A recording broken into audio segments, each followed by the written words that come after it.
যোগ্যতায় প্রেমে এরা সে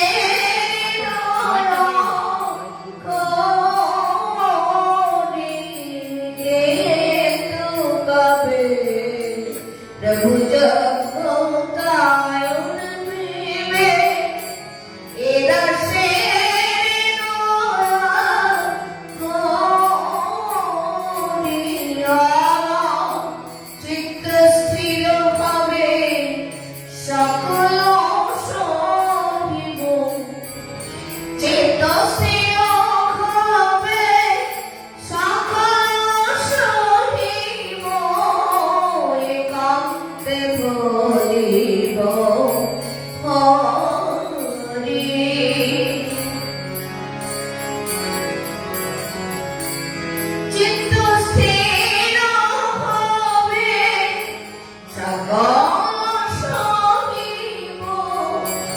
একান্তে ভজিব হরি বড় কৃপা করি গৌরবাল আছে গধুমে দিয়াছ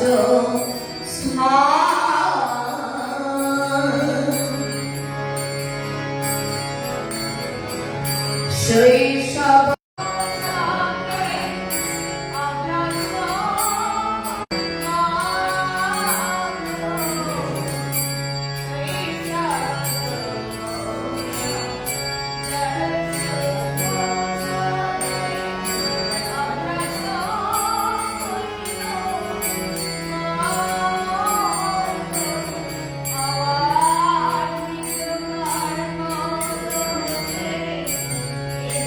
Oh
মাঝখানে রাখো।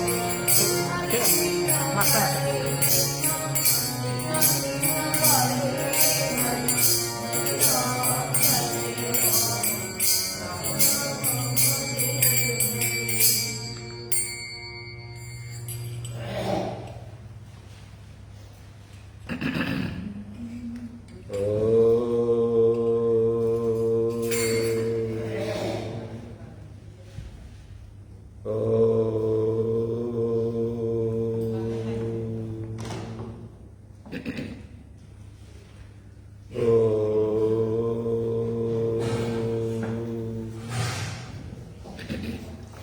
त्वमेव विदित्वादिवृत्तमेति नन्नबन्धा विद्यतयनाय ॐ पूर्णमदः पूर्णमिदं पूर्णात् पूर्णमुदच्यते पूर्णस्य पूर्णमादाय पूर्णमेवावशिष्यते ॐ ब्रह्माय परं ब्रह्म हवे ब्रह्माग्नौ ब्रह्मणाहुतं ब्रह्मैव तेन गन्तव्यं ब्रह्मकर्मसमाधिना ॐ मूलप्रकृतिशैनं शिरसि जगति छन्दसि नमो मुखे निरञ्जनाय देवतानमधिरि लिङ्गिजाय नमोज्झो लिङ्गशक्ति नमो पादय आलोकिलकाय नमः सर्वाङ्गे उमापानवयवे नमः ॐ समानवयवे नमः ॐ प्राणवयवे नमः ॐ उदानवयवे नमः ॐ व्यानवयवे नमः ॐ ह्राङ्गमुष्टाभ्यं नमः ॐ ह्रीं तर्जनीभ्यं नमः ॐ ह्रूं मध्यमाभ्यं नमः ॐ ह्रूं अनामिकाभ्यं नमः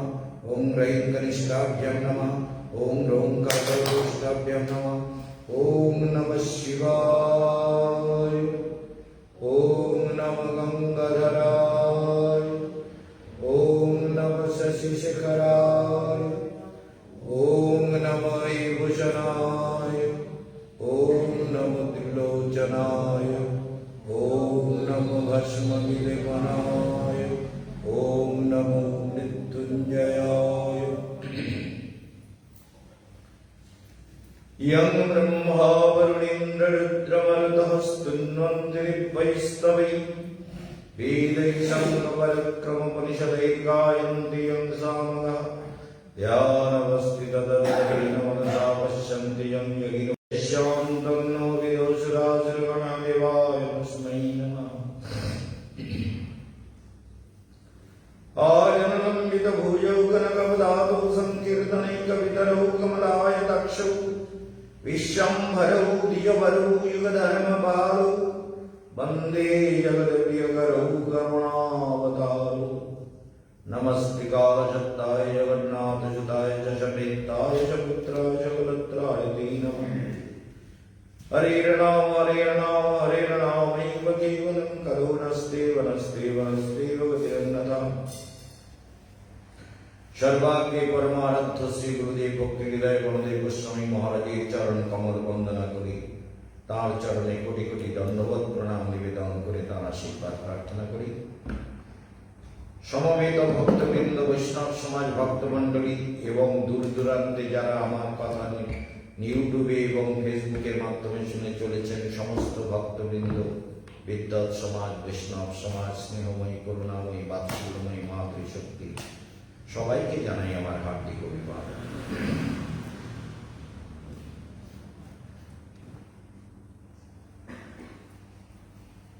গীতার বিচার শুনছেন तो भगवान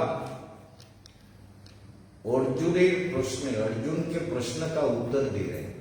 अर्जुन ने कहा कि आप जो कह रहे हैं अध्यात्म क्या है, जो आपने अध्यात्म के बारे में बताया उसका व्याख्या कीजिए, और जो अक्षर के बारे में बताया वो अक्षर क्या है, और जो अधिभूत अधिदैव आदि के बारे में बताया उसका भी व्याख्या कीजिए। भगवान श्री भगवान वाच, भगवान प्रश्न का उत्तर दे रहे हैं। भगवान प्रश्न उत्तर दिच्छे, भगवान प्रश्न उत्तर दिच्छे, उत्तर दे रहे हैं। कि उत्तर दिच्छे अक्षरम ब्रह्म परमम स्वभाव अध्यात्म उच्चते। बोले अक्षर ब्रह्म जो है अक्षर ही ब्रह्म है। तो अक्षर माने इसमें कहा गया प्रणव माने ओंकार। ओंकार भगवान का एक स्वरूप है। ओंकार भगवान एक स्वरूप, शब्द ब्रह्ममयी रूप भगवान है। সেই জন্য জানতে হবে ये ओंकार, ओंकार ओंकार शब्द बनता है अ उ म, ये तीन अक्षर और उसके साथ अनुनासिक शब्द बिंदी लगता है।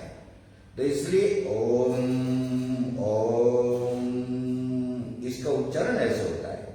इसको ठीक से उच्चारण करने से मनुष्य में एक पावर आने लगती है। ठीक से अगर करें ओम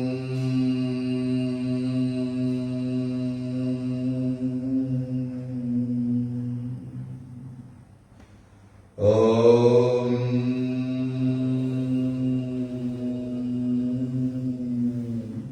इसका एक वाइब्रेशन होने लगता है अपने शरीर के अंदर, मस्तिष्क के अंदर, चेतना के अंदर, हृदय मध्य एक वाइब्रेशन होते लगे, एक कंपन, एक स्पंदन, स्पंदन होते लगे, है ना, स्पंदन होने लगता है, एक वाइब्रेशन होने लगता है। तो भगवान का एक रूप है ओंकार। भगवाনের একটা রূপ হচ্ছে ওंकार, বুঝেছো? ওंकार দেখেছো কোনদিন? ওंकार কাকে বলে দেখেছো? ওंकार কি? হ্যাঁ, লেখা আছে। কোথায় লেখা আছে দেখেছো? ওই গুরুদেবের মন্দিরের পেছনে লেখা আছে, দেখেছো? কি লেখা আছে? ওंकार। কি লেখা আছে? গুরুদেবের মূর্তির পেছনে দেয়ালের গায়ে ওंकार লাগানো আছে, দেখেছো? বড় গেটেও ওंकार লেখা রয়েছে। तो ओम सृष्टि आदि शब्द, सृष्टि का आदि शब्द है ओम। ब्रह्मा जी ने इसका निर्वाचन किया, सृष्टि का आदि शब्द। कैसे? जब उनका सृजन हुआ तो कुछ परेशानी में पड़ गए। ब्रह्मा जी बोले क्या चक्कर है, मैं कहां से आ गया, किसने मेरा सृजन किया, मुझे क्या करना होगा? कुछ भी निश्चय नहीं कर पाए। ब्रह्मा सृष्टिर परे किछु निश्चय करते पारছে না যে আমার কি করতে হবে, আমার কেন জন্ম হলো। ব্রহ্মা তুমি না কিন্তু, বুঝতে পেরেছো? ব্রহ্মা চিন্তা করে পাচ্ছে না যে কি করব, কি হবে, আমারে কেন সৃষ্টি করলো, কে আমার সৃষ্টিকর্তা, কি আমাকে করতে হবে, কিছুতেই বুদ্ধিতে আসছে। তখন ব্রহ্মা অনেক কষ্ট করছেন। এমন সময় ত্রিমাত্রায় শব্দ হলো তপ তপ তপ, উদারা মুদারা আর তারা। নাম শুনেছো কোনোদিন? উদারা মানে যে শব্দ উদর থেকে আসে। উদর মানে কি? উদর বোঝো? উদর বোঝো? উদর কাকে বলে? পেটকে না? পেট বলতে পারছে না, পেট চেনো না? উদর মানে পেট। পেট থেকে যে শব্দ আসে তাকে বলে उदारा, अकारांत शब्द, पेट से जो नाभि से निकलता है। तो ये हुआ उदर। और ओ, ये ऊ माने ये है उकारांत शब्द, ये मुदरा। और जो मौ निकलता है, जो सिर में जाके झंकार होता है, ये प्रैक्टिकल है, एकदम साइंटिफिक। तो मस्तिष्क में जाके म जब म बोलते हैं तो वाइब्रेशन यहाँ होता है, तो नीचे से आता है, ओ तो यहाँ वाइब्रेशन होता है, म तो यहाँ वाइब्रेशन होता है। तो इस तरह का जो स्पंदन होता है अ उ म, एक तीनटेर वाइब्रेशन, और ये नाद के रूप में आसमान में विलीन हो जाता है, आकाशे विलीन हो जाए ओम। तो ये शब्द जो है अ उ मो और बिंदी, ये सब मिल करके हमारे शरीर के सारे चेतनाओं को लेकर महाकाश में जब ध्यान करना होगा, যখন আপনারা ধ্যান করবেন তখন ধ্যান চেতনাটাকেও মহাকাশের সঙ্গে মিলিয়ে দিতে হবে যে আমি অনন্তে ব্যাপ্ত হয়ে আছি। आकाश में, बातास में, जल में, अग्नि में, प्राणियों में, सब कुछ में मैं व्याप्त हो गया, सब में मेरा अस्तित्व विराजमान है। ये भावना, এই ভাব যখন ভেতরে জাগে তখন দৈবী শক্তি বা যোগ শক্তি জাগ্রত হতে থাকে। ঠিক আছে? এই যোগ শক্তি বা অধ্যাত্মবিদ্যা যত জাগ্রত হয় তত মানব প্রকৃত প্রস্তাবে কল্যাণ লাভের যোগ্য হয়ে ওঠে। এই জন্য ভগবান বলছেন অক্ষরম ब्रह्म परमम स्वभाव अध्यात्म उच्यते। अध्यात्म क्या है? कल भी हम इसी बारे में व्याख्या कर रहे थे। जीवात्मा ही अध्यात्म है, उसका जो स्वभाव है ना? तो अपना स्वभाव अगर जग गया, हमारा स्वभाव यदि जग गया तो हम भगवान के अलावा सब कुछ को फेंक देंगे। ভগবানের জীবের নিজের স্বভাব যদি জেগে যায়, আত্মার স্বভাব হচ্ছে परमात्मा भजन करा। परमात्मा का भजन करना ही आत्मा का स्वभाव है। भजन करने लग जाता है और दुनियादारी से अपने को अलग कर लेता है। छोड़ो अलग। आत्मा की डाइट जो है भजन, आत्मा का डाइट भजन है, भोजन भजन। आत्मा का भोजन, आत्मा का भोजन क्या है? आत्मा का भोजन आपका तपस्या, वो अपने आप बलवान हो जाता है। तो जैसे मन को हम लोग बलवान बनाते हैं, कैसे? दुनिया भर के सोच विचार, चिंताएं, भावनाएं, सिनेमा, टेलीविजन, मोबाइल और सीरियल और बहुत कुछ मन को संतुष्ट करने के लिए बहुत कुछ करते हैं। तो मन तो उससे बलवान होता रहता है, लेकिन आत्मा का भोजन है प्रभु का भजन। जब भजन करेंगे तो आत्मा को भोजन मिलेगा। तपस्या करोगे तो तप शक्ति से आत्मा बलवान होंगे, नहीं तो आत्मा तो अभी बहुत निर्बल है, बहुत ही कमजोर है, थके हुए हैं। नायमात्मा बलहीन न लगे। उस परमात्मा को जो बलहीन है, जिसका आत्मबल नहीं है, वो परमात्मा को नहीं पा सकता। इसलिए तपस्या ही आत्मा का भोजन है। जितना तप करोगे, मंत्र का जप करोगे, ध्यान करोगे, आत्मा उतनी शक्तिशाली हो जाएगी।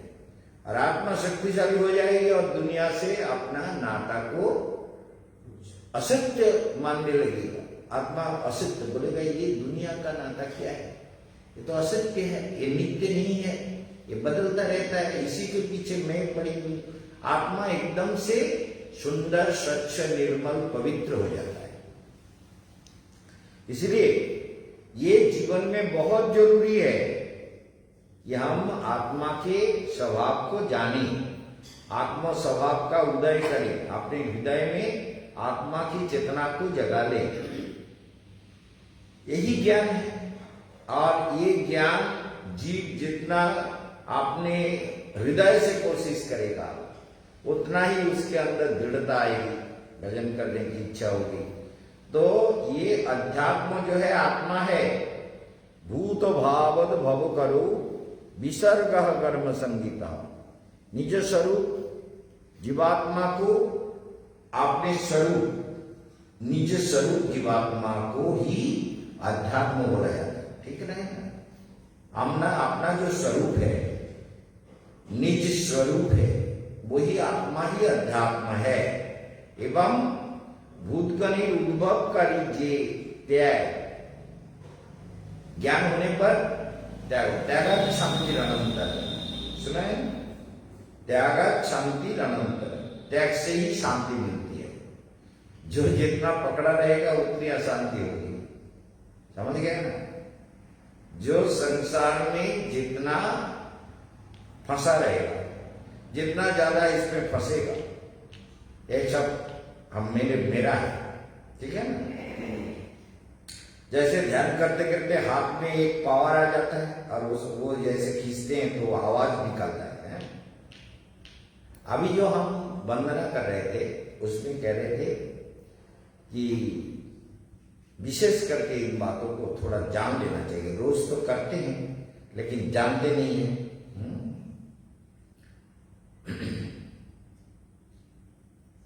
प्रथम श्लोक में हम कहते हैं, उपनिषद का मंत्र है जी, त्वमेव विदुत्वा अति मृत्यु मेदि नन्न पंथा विद्यते अयनाय। त्वमेव विदित्वा, तुम्हें जाने बिना इन मृत्यु से कोई भी बच नहीं सकता, है ना। उपनिषद में ऋषि कहते हैं कि प्रभु आपको जाने बिना ये संसार में मृत्यु के दुख, जन्म का दुख, जाया का दुख, जन्म दुखम, जरा दुखम, जरा जाया दुखम पुनः पुनः, मृत्यु काल महादुखम, तस्मा जागृहि जागृहि, कहा जागो जागो। जन्म काल में दुख है, कितना दुख हो जाए। मां के पेट से अगर टाइम से ना निकले तो बच्चा पेट के अंदर कितना तकलीफ पाता है, समझ गए। अगर मां के पेट के अंदर उसको बीमार हो जाए, विशेष करके क्या होता है आजकल, विशेष करके होता है आपका वो ये क्या लिवर सिस्टम खराब हो जाने से सबसे ज्यादा यही होता है, जिसको कहते हैं जॉन्डिस। जॉन्डिस का बीमारी मां के पेट में बहुत ज्यादा बच्चों को लगता है। तो जॉन्डिस के बीमारी से मां के पेट में पीड़ित है, अगर टाइमली वो उसको निकाला नहीं गया तो उसका ब्रेन भी फेल हो जाएगा, उसका जीवन भी फेल हो जाएगा। फिर उसके लिए ब्लड डालना बहुत जरूरी हो जाएगा, उसको ब्लड देना ही पड़ेगा और उसमें कुछ ऐसे सेल भसता हुआ ब्लड में दिखना चाहिए। ये बहुत कुछ होता है, ये सब और डॉक्टरों का काम है, मेरा काम नहीं है, डॉक्टर लोग करते हैं। तो ये प्रथम कथाई হচ্ছে, प्रथम पहली बात यही है कि हमें हमारा जो स्वभाव है आत्मा का, परमात्मा से मिलने का, आनंद का, प्रसन्नता का, निर्मलता का, उसको थोड़ा फोन लगा, क्यों नहीं आ रहे बेटा, तुमको पीटेंगे अभी गुरु जी। तो इसलिए ये बहुत जरूरी है कि अपने जीवन में भगवान को, आत्मा को जाने। और इसलिए कहते हैं जन्म दुखम जरा दुखम, जन्म एक दुख है। जन्म के समय क्या आराम होता है, कितने कष्ट से मां भी कष्ट सहती है और जो बच्चा निकलता है वो भी बहुत ज्यादा कष्ट झेलता है। भागवत में तो कपिल देव ने कहा, माता देखो, जीव को उपदेश देते हैं, माता देवहूति को कहा कि देखो मां के गर्भ में जब हम रहते हैं ना जाने कितने सारे कष्ट मिलता है, कितना सारा दुख, कोमल शरीर में कीड़े मकोड़े जो मां के पेट में होता है वो भी काटता है। मां जो भी खट्टा मीठा मिर्च जो भी खाता है उससे बच्चे के ऊपर प्रभाव पड़ता है। मां जो भी सुनता है उसका प्रभाव पड़ता है। मां जैसा विचार करता है उसका भी प्रभाव पड़ता है। मां जैसा करती है, जैसी भी मां की स्वभाव है, वो बच्चे के ऊपर उसका प्रभाव पड़ने लगता है। तो मां के गर्भ में ना जाने कितने दुख सहने के बाद, इसलिए ऋषियों ने देखा कि मां के गर्भ में कितना तकलीफ है। इसलिए कहते हैं कि गर्भवासम महादुखम त्राहिमाम मधुसूदन, हे मधुसूदन, ये गर्भवास रूपी महादुखों से हमको मुक्त कर।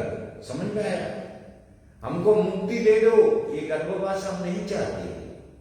मां के गर्भ बहुत तकलीफदायी है, इसलिए जन्म दुखम जरा दुखम, फिर बुढ़ापे में जो बीमारी होती है, एक के बाद एक बीमारी होती है, एक के बाद एक तकलीफ आती है, फिर डॉक्टर दिखाओ के दवा खाते रहो, फिर कुछ परेशानी, कई प्रकार की परेशानी वृद्ध अवस्था में लोगों को आती है।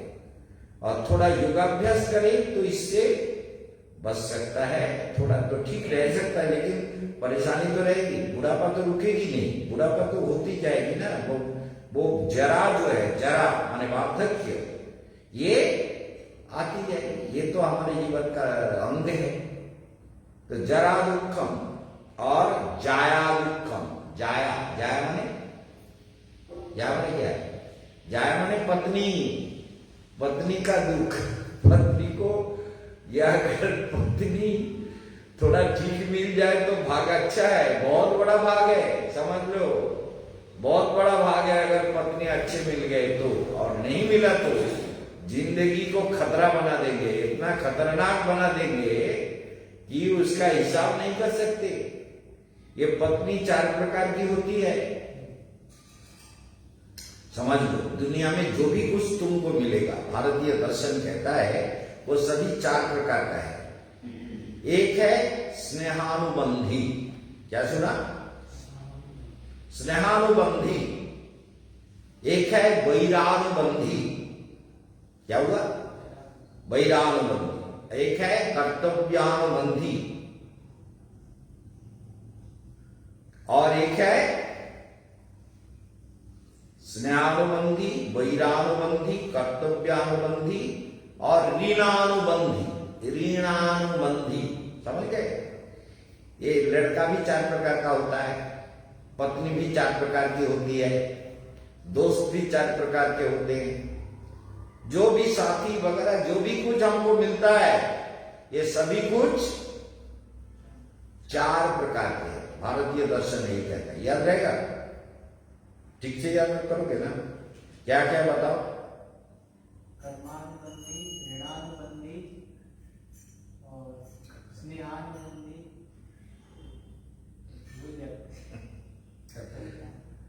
एक है कर्मानुबंधी नहीं, एक स्नेहानुबंधी। जैसे ऐसी पत्नी मिली, এরকম বউ পাওয়া গেল, বাংলা में एक बार बोल दो, এরকম স্ত্রী পাওয়া গেল যে স্বামীর সেবা ভক্তির সঙ্গে নিরন্তর সেবা করে চলেছে, স্বামীকে प्रेम दिए, भक्ति दिए, भालोबासा दिए, प्यार और भक्ति श्रद्धा की भावना से पति का सेवा करती है ना। बहुत से माताएं करती है, ऐसा नहीं है कि सारे माताएं कर रहे, ऐसा तो हो नहीं सकता। बहुत से माताएं पति को दिलो जानों से चाहती है, सेवा भी करती है। तो ये क्या है? बोले पिछले जन्म का किया हुआ कर्म का फल, जो तुमने किसी को प्यार दे के आया, तुम देते रहे पिछले जन्म में, उसी प्यार का बदला चुकाने के लिए इस जन्म में पत्नी के रूप में आई और वो तुम्हारी सेवा कर रही है। पति के लिए भी वही है, जो पति पत्नी के लिए जान भी लगा देता है कि मेरे पत्नी को सुखी करना है, रक्षा रखना है। पुत्र भी यही है, मेरे पिता को माता को सुखी करना है, मेरा कुछ भी तकलीफ हो जाए मैं पिता माता के लिए सब कुछ करने के लिए तैयार हूं। तो ये स्नेहानुबंधी पुत्र हुआ। दोस्त भी ऐसे मिल गए, दोस्त मित्र, वो भी कहता है मेरे मित्र के लिए तो मैं मर भी जाऊं, लेकिन मित्र के लिए तो मैं सब कुछ करूंगा। मित्र कौन होते हैं? नीति शास्त्र में कहा गया उत्सवे व्यसने चैव दुर्भिक्षे राष्ट्र विप्लवे राजद्वारे श्मशाने च तिष्ठति सबांधव। सुना कभी इसको? उत्सवे माने ये 6 जगह में जो विद्यमान रहता है, उपस्थित रहता है, वो मित्र है। उत्सवे माने घर में कोई उत्सव हो रहा हो, कोई आनंद पार्टी वगैरह हो रहा हो, तो उत्सव में वो मित्र उपस्थित रहते हैं। और व्यसने, जब विलास व्यासन के लिए चलो दोस्त हम सब घूमने चलते हैं, ऐसे जगह में जाते हैं जहां पर भोजन भी अच्छा मिले, घूमने को देखने को, और नाचा गाना इत्यादि बहुत कुछ मिलेगा। तो विलासिता में, व्यसन माने विलासिता, तो विलासिता में भी जो दोस्त साथ दे, 2 हुआ, 6 बात कहा गया, 6 उत्सव, व्यासन और उत्सव। दुर्भिक्षे राष्ट्र विप्लव, जब दुर्भिक्ष होता है, खाना नहीं मिल रहा है, जैसे कोरोना अभी अगर सब जगह में ऐसे कोरोना अगर निरंतर बढ़ता रहे और मुर्दा फेंकने का भी मौका ना मिले डॉक्टर को, डॉक्टर ही बीमार हो जाए, सारे इतना कठिन बीमार हो जाए और हम सब मरते जाए और हमारा बॉडी फेंकने वाला कोई ना मिले, ऐसा होता रहा था पहले। गांव गांव में जो है कॉलेरा, जो डायरिया होता है ना, वो इतना हो जाता था सारा गांव में फेंकने वाला कोई नहीं होता था। रविंद्रनाथ टैगोर ने एक कहानी लिखा मरने परे, ये भाई घर में भाई आया, क्योंकि दीदी बहन के घर से खबर आया था कि भैया तुम एक बार आके हम लोगों को देख जाओ, हमारा हालत बहुत खराब है, सारा गांव में डायरिया कॉलेरा है, सब मर रहा है, बहुत तकलीफ है। तो भाई बाजार आए थे, बाजार से कुछ बाजार सब्जी वगैरह कुछ भी ले करके वो बहन के घर आया, लेकिन बहन ही तो पहले ही मर गया, बच्चा जो था वो डायरिया हो गया, सब मर गया, और बहन भी मरी हुई घर में पड़ी हुई थी, फेंकने वाला कोई नहीं था, इनको तो किसी ने बहा दिया, कुछ भी कर दिया हो, लेकिन बहन जो घर में मरी हुई थी বোন যেটা মরেছিল ঘরের মধ্যে তাকে ফেলার কেউ ছিল না, বুঝতে পেরেছো? ভাইকে দেখেছে যে বাড়িতে খুব বিপদ, অসুখ বিসুখ হচ্ছে, তুই এসে দেখে যা ভাই, আয়। তা ভাই এসেছে, আসতে দিদি বলছে আয় বস, আমি তো উঠতে পারছি না, আমার খুব অবস্থা খারাপ, তুই বস ভাই বস। भाई को कह रहा है तुम बैठ जाओ, मेरा तबीयत बहुत खराब है, मैं तो उठ नहीं पा रही हूँ, मैं बीमार हूँ बहुत ज्यादा। बोले ठीक है दिदी, बोले তোকে কি খেতে দেবো, তুই এক কাজ কর, ওই আলু সিদ্ধ করে দুটো অন্ন করে নে, লঙ্কা টঙ্কা আছে, লবণ টবণ আছে, সিদ্ধ ভাত দুটো করে খা, আমি রান্না করবার শক্তি আমার নেই। समझ में आया कुछ? उबला हुआ आलू, चावल में बंगाली लोग आलू का उबला हुआ जो आलू है ना, वो आलू को क्या कहते हैं, भरता, आलू का भरता, बैगन का जैसे भरता होता है, आलू का भरता बंगाली लोग बहुत खाते हैं, आप लोग नहीं खाते, लेकिन बंगाली लोग बहुत पसंद करते हैं। चावल के साथ आलू का भरता लगता भी बहुत अच्छा है, बहुत ही अच्छा। एक जगह में हमने जाके पिकनिक किया, आलू का भरता, पूरा घी डाल दिया उसमें 200 ग्राम, 20-30 आदमी थे, और मिर्च को थोड़ा, सूखे मिर्च को थोड़ा भून करके उसमें डाल के ऐसा बढ़िया भरता बना दिया, सबको दो। तो सब्जी भी बना, पिकनिक कर रहे थे सब, भक्त लोग गए थे साथ में, ये नमिता भी गई थी, गीता भी गई थी, भागीरथी जो बूढ़ी कहते हैं वो भी गई थी, और सब लोग, बहुत लोग गए हुए थे साथ में। तो सब जाके वहां खाना बनाया, तो भरता देख सबने इतना अच्छा लगा, आलू का भरता चावल के साथ, बढ़िया चावल था। सब्जी को बोले अरे सब्जी क्या है, आलू का भरता और है दो, सब खा रहा था बड़े खुशी से। दूसरे के घर में मैं जब जाता हूँ तो उत्सव होता रहता है ना, तो दूसरे घर में निमंत्रण था, तो उस घर में खाने के लिए सब गए, बोले आलू का भरता बनेगा ना, वो नहीं होगा तो खुशी नहीं होगी, कितने भी सब्जी दो वो आलू का भरता चाहिए। आलू সিদ্ধ চাই, বুঝতে পারছো? আলু সিদ্ধ খাওয়ার জন্য সবাই, এমন আলু সিদ্ধ আমি নিজে হাতে মাখিয়েছি, সেই আলু সিদ্ধ খেয়ে সব ভুলে গেছে, বলে যেখানে উৎসব করো আলু সিদ্ধ যেন থাকে, आलू सिद्ध भात सब जगह देखे जाते, जेखाने जहां जहां जिन के घर में भोजन का निमंत्रण होता था, बोले आलू सिद्ध जरूर होते हो, समझ में आया? तो इसीलिए वहां आलू सिद्ध भात बनाने के लिए, आलू का भरता बनाने के लिए बहन ने कह दिया कि दीदी ने कह दिया कि भैया ये आलू लेके चावल बना लो, खा लो। तो भाई को बड़ा दुख हुआ कि मेरा जो बहनोई है वो मर गया, दीदी के 2 बच्चे थे वो भी मर गए, अब दीदी बहुत बीमार है, दीदी बचेगा या नहीं, उसका दिल बहुत घबरा रहा था। लेकिन जैसे तैसे चावल को आलू उबाल के थोड़ा सा मल के वैसे खा रहा था, लेकिन मरे हुए घर में खाने की इच्छा भी नहीं होती है दीदी का, अभी तो दीदी भी मर जाएगी, हम क्या करें? वो सोच में डरे मन में सोच रहा था कि अरे ये तो खाने को इच्छा भी नहीं हो रही है, थोड़ा इमली मिल जाती, इमली तो तेतुल बांग्ला में कहते हैं, तेतुल मिल जाती, बांग्ला में तेतुल कहते हैं, आप लोग इमली कहते हैं। एक तो तेतुल पेताम, तो ये आलू सिद्धर संगे माखिए एक तो खेताम, तখন दीदी जो मरी हुई घर के अंदर मरी हुई है, वो बात ऐसे ही कर रही है, और वो एक लंबा हाथ लेके बोले भैया ये लो, ये इमली ले लो, इमली लेके खाओ। हाथ लंबा सा, 12-13-14 हाथ लंबा, एक लंबा सा हाथ आ गया इमली लेके, ये लो इमली खाओ। कितना बड़ा हाथ आ रहा है, इमली लेके आ रहा है, भागो भागो भागो। बोले दीदी तुम मर गई, सब मर गए, भागो भागो। भाई वहां से भागने लगा, क्या समझे? तो ये मरने परे एक किताब में उन्होंने लिखा कि मरने के बाद भाई को इमली दे रही है दीदी, मरे हुए मुर्दा इमली लेके आ रही, ले लो इमली लो, इमली खाओ। क्या समझे? এখানে পড়তে পারলি না বুঝি, এখানে লিখতে পারছি না বুঝি, হ্যাঁ হয়ে গেছে কাজ, কাম হয়ে গেছে বলে তুই বন্ধ করে দিতে হবে না, আরেকটু পড়, বই নিয়ে এসে পড়ো, কাল লিখতে হবে না, বসে বসে পড়। হ্যাঁ তেঁতুল নিয়ে চলে এসেছি, চিন্তা কর।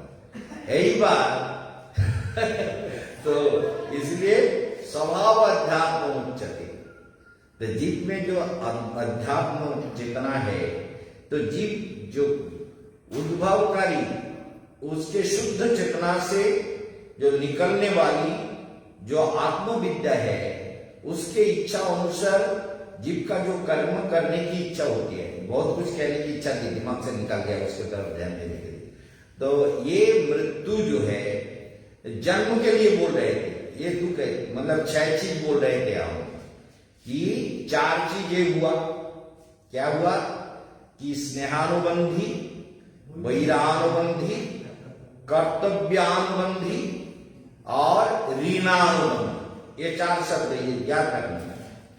ऐसा लड़का पैदा हुआ या ऐसी पत्नी मिली जो शादी के बाद ही क्या हुआ, इतने बीमार रहने लगी कि पति के घर में तो सबको परेशान कर दिया।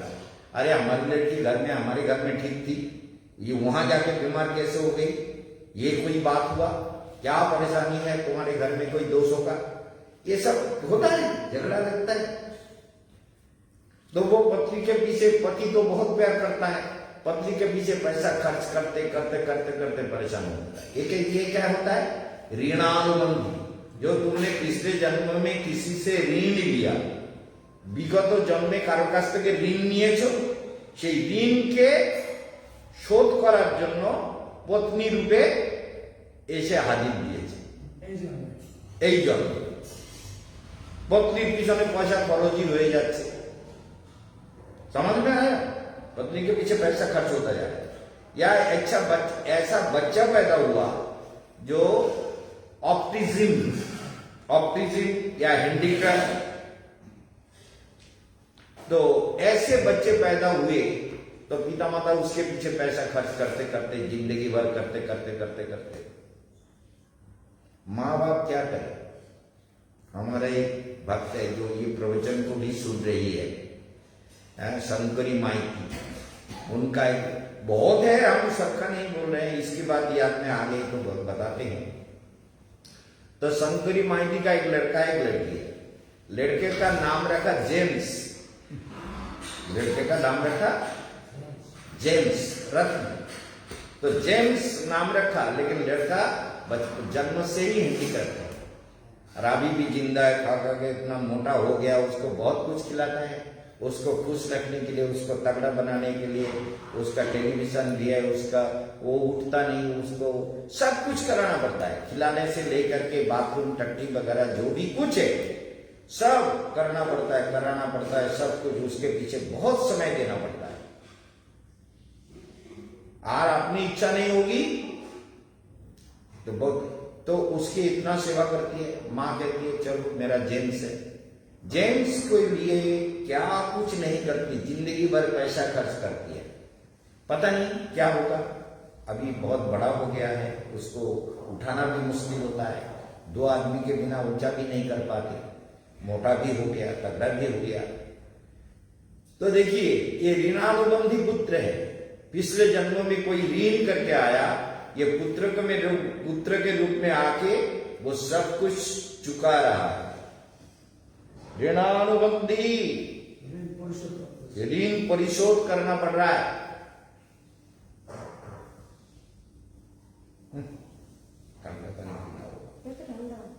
ये गर्म है।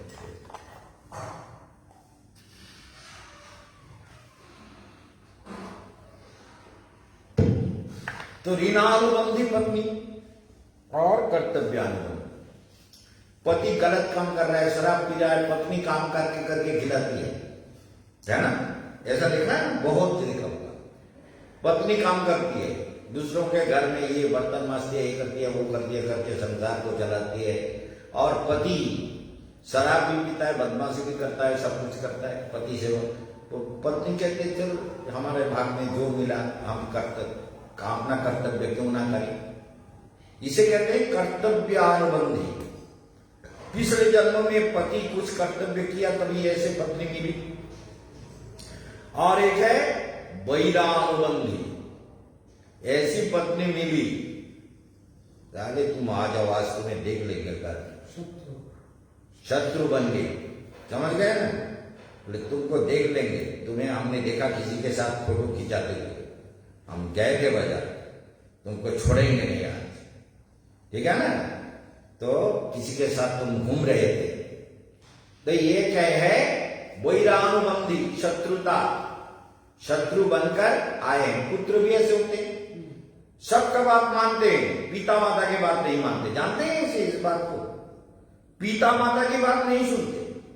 ये तो हमारा आकाश अच्छा है कि सब कुछ परेशान होने पर भी कहते मैं बाप से अलग होना नहीं चाहता। ये तो बहुत बड़ी गुण है। लेकिन बहुत से लड़के ऐसे हैं, बाप कुछ कहे तो वो हजम नहीं होगा। कोई बाहर का आदमी, आसपास का आदमी बोलेगा बेटा ये कर दोगे, बोले हाँ कर देंगे। बाप कहे क्यों, हमको क्यों करना, हमारे पीछे क्यों पड़े हुए। वो बाप के बात को नहीं मानेगा, माँ के बाप को बात को नहीं मानेगा। ये माँ बाप उसका शत्रु है, माँ बाप को शत्रु जैसा देखता है। ये मेरे जीवन में हमेशा देखा है, या प्रैक्टिकल देखा है। दूसरों के बात को तो मान लेता है, माँ बाप की बात को उसको अच्छा नहीं लगता, क्योंकि वो भी माँ बाप का भाग्य है। और वो हम लिख देते हैं कि तुम्हारा लड़का तुम्हारी बात को नहीं मानेगा, बात को नहीं मानेगा, क्योंकि उसका भाग्य ऐसा है, वो जीवन में ऐसा है। ये बहुत सारे प्रॉब्लम लेकर जीवन में हम आते हैं। इसलिए दोस्त कौन है, जो ये 6 जगह में वर्तमान रहता है। उत्सवी, व्यसनी, दुर्भिक्ष। जब ऐसा दुर्भिक्ष आ जाए कि कोई साथ नहीं दे रहा है, दोस्त आके कहेगा मैं खड़ा हूं, तुम्हारा जो होगा वही मेरा होगा, हम जो खाएंगे वो तुम खाओगे, हम साग खाएंगे तुम भी साग खाओगे, हम खाली दाल खाएंगे तुम भी दाल पियोगे खाओगे, तो जो भी हम चावल खाएंगे तो तुम चावल खाओगे, और हमको खाना नहीं मिलेगा तो तुमको कहां से देंगे। लेकिन जो होगा एक साथ होगा। इसे कहते हैं मित्र। ये तीसरा गुण हुआ मित्र का। राष्ट्र विप्लव, जब राष्ट्र विप्लव किसी देश के साथ दूसरे देश का लड़ाई शुरू हो जाए, झगड़ा शुरू हो जाए, तो कहते हैं दोस्त मेरे पास आ जाओ, मैं तेरे साथ दूंगा, हम मिलके रहेंगे, जो भी स्थिति होगी, मरेंगे तो एक साथ मरेंगे, जिएंगे तो एक साथ जिएंगे, आओ भाई हम दोनों एक साथ रहेंगे। ये दोस्त का गुण है। और राजद द्वारा कोई भी विवाद हुआ, मुकदमा हुआ, दोस्त को जेल हुआ, दोस्त के लिए वो कहता है तुम जेल जाओगे तो मैं तुम्हारे परिवार का रक्षा करूंगा, देखभाल करूंगा, अगर तुम्हारा मुकदमा को हम जिता नहीं पाए तो ये मेरा अपराध है, ये दोस्त मुझे क्षमा करना, मैंने कोशिश तो बहुत किया लेकिन तुम्हारे मुकदमा से तुमको बचा नहीं पाए, तो इसलिए हम तुम्हारे परिवारों को जितना अपने से संभव होगा उतना हम देखेंगे। ये भी होता है। और कभी दोस्त ऐसा भी होता है शत्रु, बोले इसका पैसा वैसा जो भी मिल जाए सब लेके भागो, सारे को परेशान कर दो, समझ गए। तो इसलिए और श्मशानी, कोई मर गया हो, दोस्त का पत्नी या पिता या माता कोई और रिश्तेदार मर गया हो, तो दोस्त को फोन किया, बोले मैं अभी आ रहा हूं, तुम वहां रुक, मेरे लिए 2 मिनट रुकना, मैं अभी मोटरसाइकिल लेके भाग रहा हूं, तो पहुंच जाता है। तो 6 जगह में जो उपस्थित रहता है, कहा उत्सवे, दर्शनी और दुर्भिक्ष में, राष्ट्र विप्लव में, राजद्वार में राजा के वहां विचार हो रहा है, दोस्त साथ में जाएगा कि मैं उसका दोस्त हूं, अगर उसकी गलती है तो मुझे भी दंड दो, है ना। राजद्वार, श्मशाने जहां जलाया जाता है वहां भी वो पहुंच जाता है। ये 6 जगह जो स्थिति जो वहां वर्तमान रहता है वही बांधव, वही मित्र है, समझ गए ना, याद रहेगा। तो ये 4 चीज को जीवन में देखना बहुत जरूरी है। इसको निश्चित रूप से जान लो, हमेशा याद रखो कि हमारा जीवन का यही लक्ष्य है, यही यही हमको सब कुछ मिलने वाला है, जो यही सब कुछ मिलने वाला है। जैसे भाग किए हो ऐसे पत्नी मिलेगी, जैसे भाग किए हो ऐसे पुत्र संतान भी मिलेगा, और जो भी तुम चाहते हो अपने चाहने अनुसार मिलेगा नहीं। जो तुम्हारे भाग में पहले से लिखा हुआ है वही तुमको मिलता रहेगा। यही जीवन है। इसलिए जीवन को समझने के लिए इंडियन फिलोसॉफी को अच्छी तरह से ध्यान से सुनो। ये भारत का दर्शन है, ये गीता दर्शन है, ये गीता दिव्य है, ये अमृत विद्या है, ये योग विद्या है, ये ऋषि विद्या है। ये विद्या से अलग कुछ भी नहीं होता।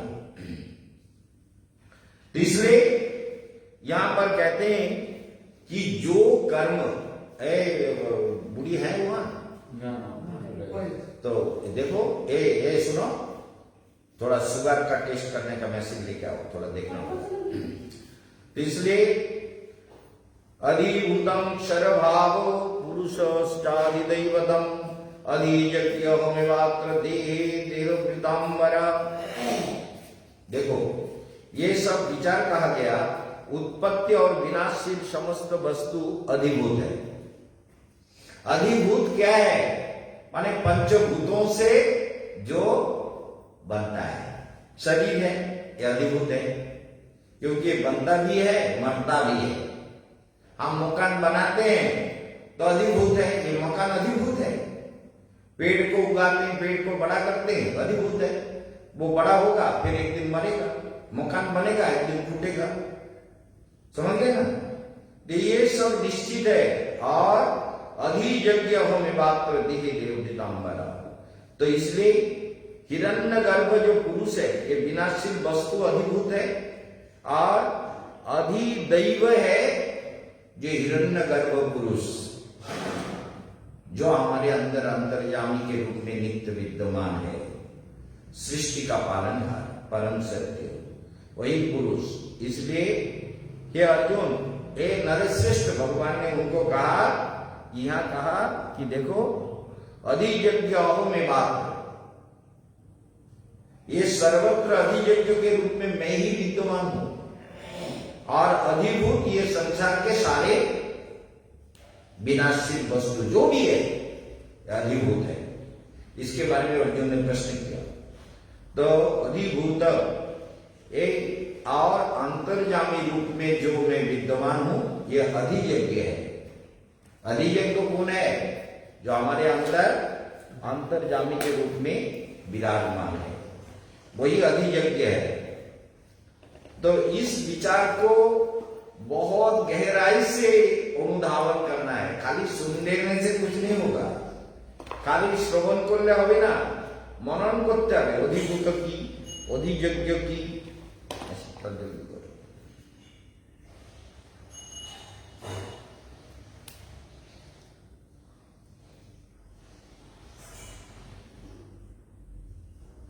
तो अधिभूत अधियज्ञ अधिदैव ये सब संसार में होता रहता है।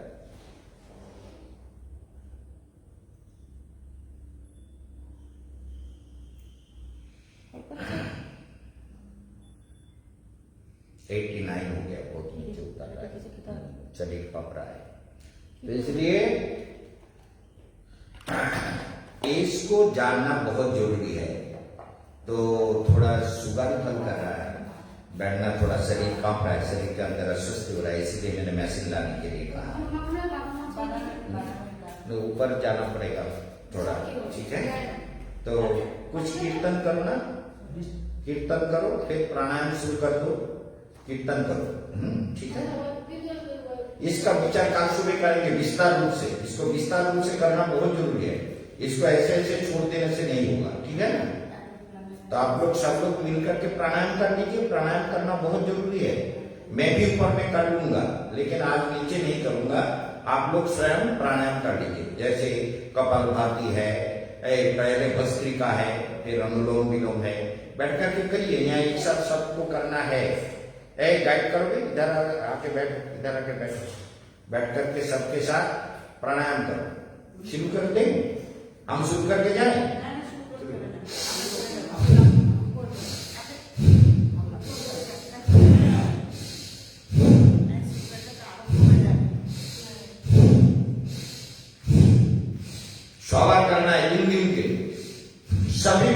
को 3 प्राणायाम को 100 बार करना है। तो भस्त्रिका को, अनुलोम विलोम को, कपालभाति को 100 बार करना है। बैठिए, मैं ऊपर जा रहा हूं, मैं शरीर के अंदर काम रहा हूं, ठीक है।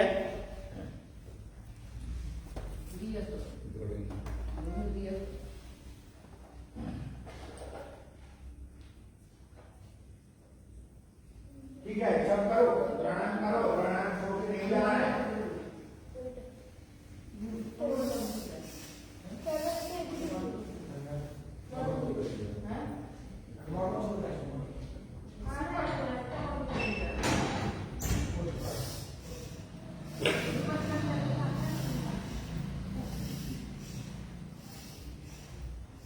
Aí tá.